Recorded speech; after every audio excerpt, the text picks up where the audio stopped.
Hey, parents and students, welcome to Curriculum Night in 4th grade. This is Mr. Bone, and we're off to a great start. So what is it we will be learning this year? Well, you know what? It's all about thinking. What do you have to think to be successful? Well, like for example, one of the biggest things we want to learn this year is just total focus, total drive, total expectation upon each person, within themselves to get a lot done. And focus is what makes the whole world go around. And with it, people succeed. So that's one thing we're going to learn the thinking of, how you drive yourself to get a lot done. But listening and reading, they're a lot alike. You know what? You're taking in information. So what do listeners have to think? It's pretty easy for words to go right past your ears and never be heard.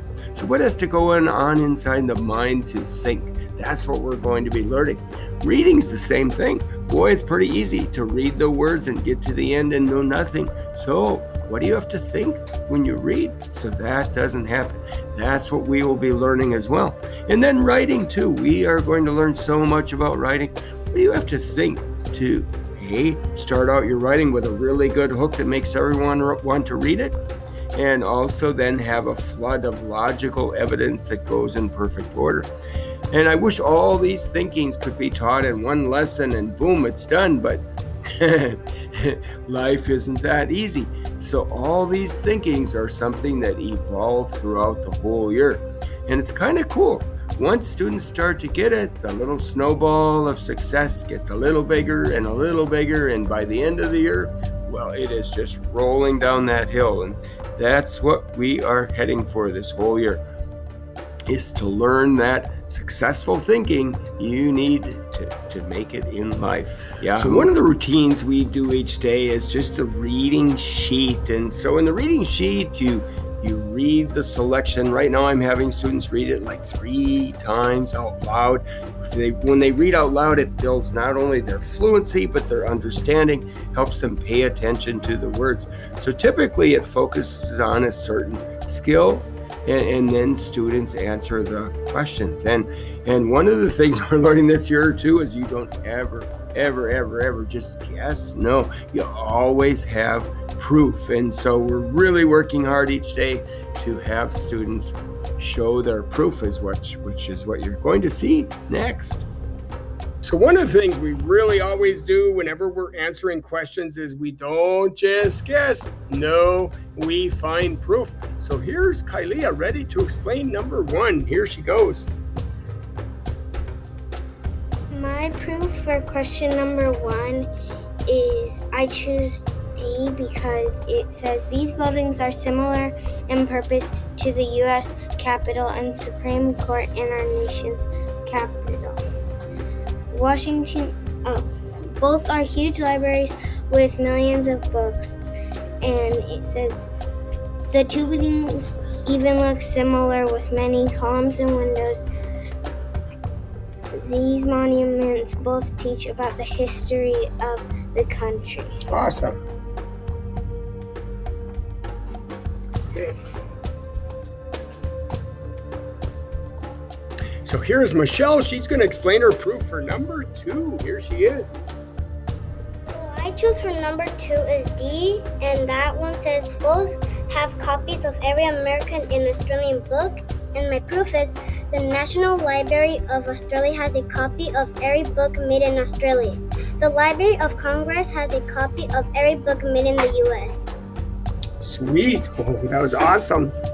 And that's just what we're going to do. And Dylan is here to explain number 3. Here we go. Oh, sorry. Excuse me. Hi, my name is Dylan, and my answer for question 3 is C, to learn about the nation's history. I chose that answer because in the last paragraph, it says these monuments teach about the history of the country. Can't get better than that. That was glorious. To show his proof for number 4. Here he is. Oh, sorry.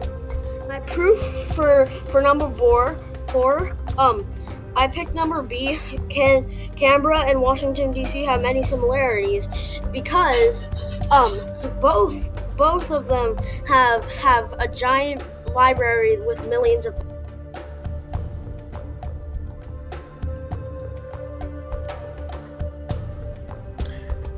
So the reading sheet is just a tiny piece of what we do each day to really get the notion of how in the world. So the reading sheet is just a tiny piece of what we do each day to just begin to realize what we have to do when we read. What really is a bigger deal is ReadWorks. And so with ReadWorks, there's an article that students read. Many times it's nonfiction. So they read the article. To build fluency right now, I'm having the students read it 3 times, which also enhances comprehension. If something's hard, you want to read it out loud. And so we're really building fluency by doing that.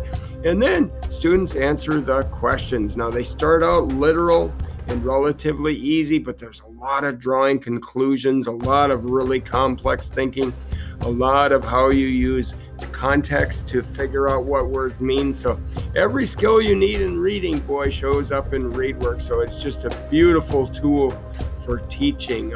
One cool thing too with ReadWorks is I instantly see what their scores are. And so right now we're doing them one question at a time, and then we're talking about the reasoning you have to do to get it right. And so the answer shows up red if they get it wrong, and green when they get it right. And so at the beginning of the year, it kind of looks like a Christmas tree, but we're working our way out of that. And so when we do this every day for the whole year, oh boy, it's really cool. So in ReadWorks too, we're always looking to find proof. We never just get it, guess an answer, and hope that it's right. So here's Mason to explain number 1. Here he goes. Number 1, what do help find people? Libraries help find people find. In paragraph. And so then you want to click on the passage. Yep. In the passage, in paragraph 3, it explains your answer. Libraries help people find information. That's it. And number B is your answer. Oh, sweet.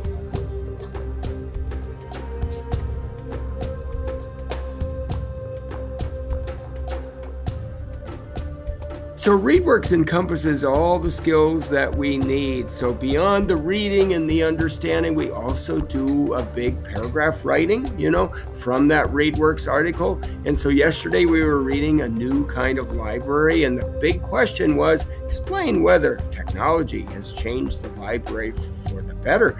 And they always want us to use evidence from the text to support their answer.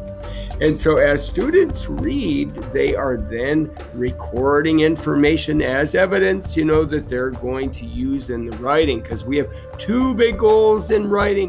One is start it with a hook. A hook is what makes people want to read what you have written. So Michelle yesterday had all these amazing hooks, and hooks can come in the form of a question. We're going to learn that there's 3 hooks this year that students can use to make the reader want to read what they're writing. And so she had these beautiful questions at the beginning of her writing. Do you think technology can make a library better? Do you think technology is better than reading a book? Would you rather read a book or read about technology? Do you want to hear how this new library changed with technology? So she has this beautiful flowing to make the reader want to read what she's written. And then the whole rest of her writing is the evidence, that she gathered of how this new library was changed by technology. Here's Mason's too. Wow, look at his main idea hook.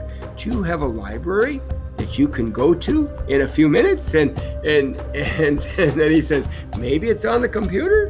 And so what Mason did too was he captured the whole main idea that everyone in the whole country can now go to this New York library that's set up with technology. So that's what we're learning to do this year, is to really become good writers, because that's kind of the height of thinking, is to be able to write with a hook and write with evidence that absolutely totally flows. So Yahoo, writing's a hard thing to teach, and students are growing little by little. One thing we do as students are writing is we share other people's writing. We're going to learn from each other. We're going to celebrate each student's writing, and then keep knocking on the doors of the people who think writing is hard, but that, you know what, look what this person's doing, look what this person's doing. You can do that too. And so our journey of writing is going to be pretty bloomin' cool. So one amazing program our school has is IXL. IXL is where you just learn all the amazing skills like within language arts or within math. So for example, in language arts, we have 224 skills that we do. They cover the whole gamut of reading strategies, writing strategies, vocabulary, and grammar and mechanics. So anything you'd want to know is on IXL. So each week we focus on a few of those skills. For example, this last week we did main idea. And they read the 3 sentences and decided, hey, what was the main idea of those 3 sentences? So let's just choose the wrong answer to see what happens when you do that. If you choose the wrong answer, it teaches you at the bottom what the right answer is and what you need to think. So it's just a completely dynamic program that's helping students to think. So I always pre-teach the skill and then students do it. And it's just a celebration of success because students learn once again in another way to think. Yahoo to IXL.